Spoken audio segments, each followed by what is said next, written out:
Mga tupa ni Jesus. Ang Panginoong Jesus ang ating mabuting pastol.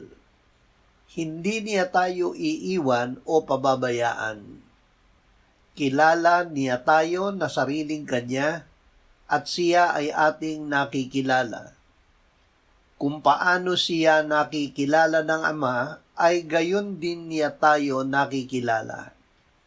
Sinabi niya, "Dinirinig ng aking mga tupa ang aking tinig, at sila'y aking nakikilala, at sila'y nagsisisunod sa akin. At sila'y bibigyan ko ng walang hanggang buhay, at kailanmay hindi sila malilipol, at hindi sila aagawin ng sinuman sa aking kamay.